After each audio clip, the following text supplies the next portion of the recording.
Hey everyone, this is Josh from before, and I'm here with McFarlane Toys at DC Multiverse JLA Wave. Actually, does somebody want to do me a favor? What's the source material for this wave? Is JLA, is that a storyline? Was that a monthly title? I don't know. I'm not enthused about this wave enough to even look up that information. And many of you know, once you get outside of Batman, my DC knowledge drops off pretty significantly. But I know a little bit about some of the characters outside of Batman. In particular, one of my favorite non-Batman DC characters is Plastic Man, and I've collected this entire wave to put together this Build-A-Figure. I love Plastic Man. I'm a big fan of the Kyle Baker series that kind of has that 50s, 60s sort of Spumco art style. I would have been reading that like when I was in college. Now here he is, locked behind a paywall, locked behind this entire wave of 4 figures, a wave of 4 that among them is above 60% reuse. That's pretty disappointing. Dare I say, downright scummy, to be honest. I would have paid $40 for this, for a deluxe Plastic Man with a bunch of extra pieces and parts, but they got this guy locked behind a Build-A-Fig wave. Kind of scummy, folks. And between this and the insanely overpriced Crisis on Infinite Earths wave, and now this little digital wave that is almost entirely reused figures, marked up to $25 because it has some stupid NFT that nobody gives a shit about. Not one person gives a single shit about this. So while I've got a bad taste in my mouth about all that stuff to begin with, objectively, I'm really liking what I'm seeing here. Let's dive in.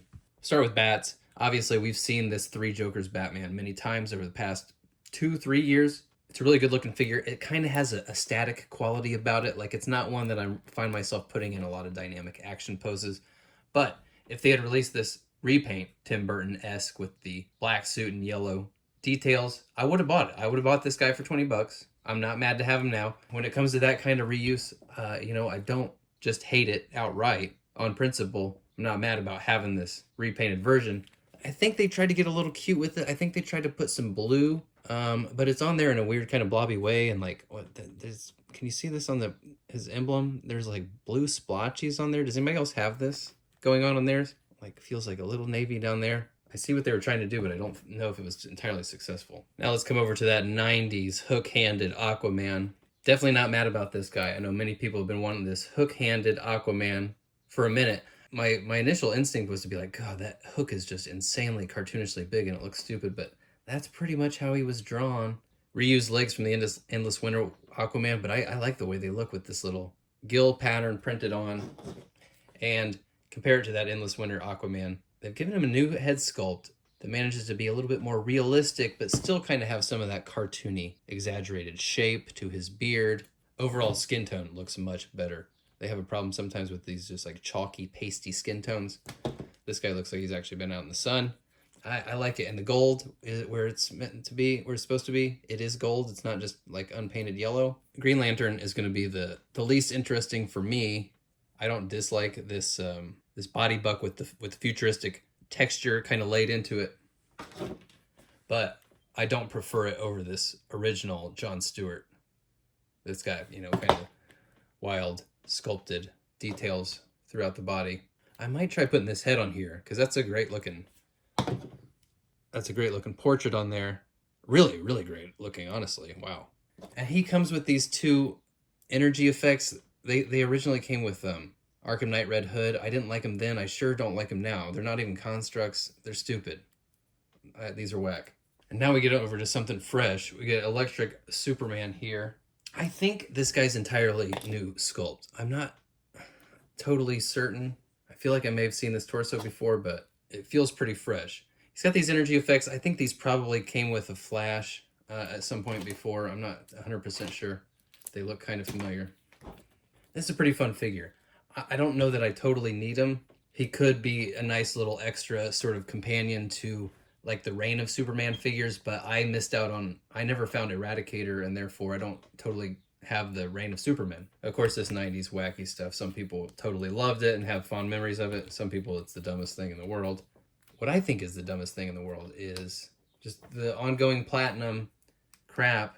So it's good, they got the platinum version's the red one. That's going to be impossible to find anybody that wants it. And there'll be plenty of people that want the red one over this. So I don't know, man. Some of the choices they make, they just insist on embarrassing themselves. I don't get it. It's pretty fun. I don't love this seam here where like his head has been plugged into the torso. And I mean, for like a new nude spandex body buck that could be, that I'm sure we'll see reused, you know, a couple dozen times. Man, give him some crunch, man. If you're gonna be doing these figures that are you're meaning to use a lot of times, make them the best figures you do. Jesus Christ, man! Like, figure this stuff out. We're on year 5. You gotta iron some of this stuff out. And now finally we get to the reason I'm here, which is Plastic Man, the reformed criminal, Eel O'Brien. This is a weird case of a figure being like kind of S tier and yet still can't help but feel like they could have gone a little further, a little harder. So I really love what they've done here. And they scared me for a second when I saw the promo photos because I thought this was just going to be that Blue Beetle Booster Gold body buck repeated again with just his costume and the stitching laces just painted on. They're sculpted. There is some separation there. God bless him for that. And then when I saw that Todd figure and that he was going to be coming with a pair of bare feet, I thought, well, they're going to reuse those feet. No, he's got new feet. So they've done 2 different sculpted bare feet here this year. And Plastic Man's are kind of like, his toes are kind of fused together. They're kind of look a little like silly putty. Really fun. Plastic Man, this is a case of like he's got that plasticky toy look, but in this situation I don't really mind it because it suits the character very well. Now you can swap out his arms. He's got 2 regular human arms and he's got 2 stretchy extended arms. This one's kind of weird, but if you do an image search of Plastic Man, one of the first returns you'll see is this very early appearance where he's got his arm doing that specific thing. This hand's kind of boring. They should have done some kind of fun gesture hand because Plastic Man has so much personality, you know? And you don't have him holding an object, you have him becoming the object. That's what felt like a missed opportunity in my opinion.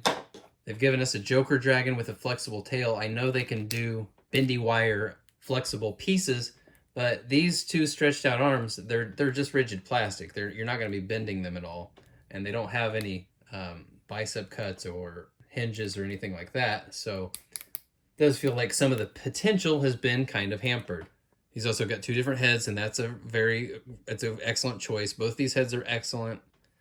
I don't love that they're the kind of plug neck, that they don't turn at the base of the skull. They only move and pivot from the base of the neck. But man, both of these head sculpts just have so much personality. The regular head with this shit-eating grin and the stretched out neck where even his glasses, his goggles are doing the people's eyebrow.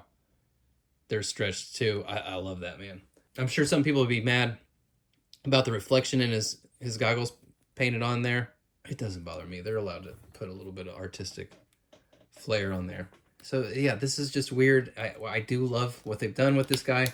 And it's absolutely going to be just like in my top 10% of favorite DC Multiverse figures. And yet I still can't feel like, you could have tapped that well a little bit harder. Stretchy, bendy appendages, Sandman style objects that he's transformed into. I do love how like this stretched out hand with the stretched out fingers, they're like flattened in almost geometric shape. They had some fun with that. Although it looks like I got paint chipping off here already. Come on, folks. I think down the road, they just need to do a $40 standalone reissue of this guy. Throw some extra pieces and parts in there. Give him the deluxe treatment. Because it's great, and I'm not opposed to having another one. I just don't want to buy this wave of 4 again. That's just whack. All right, folks. Let me know if you bit the bullet, went all the way, grabbed the whole wave. They're really pulling some whack crap on us this year, folks. Don't be afraid to tell them that some of this crap they're pulling is lame. I'm not down for it.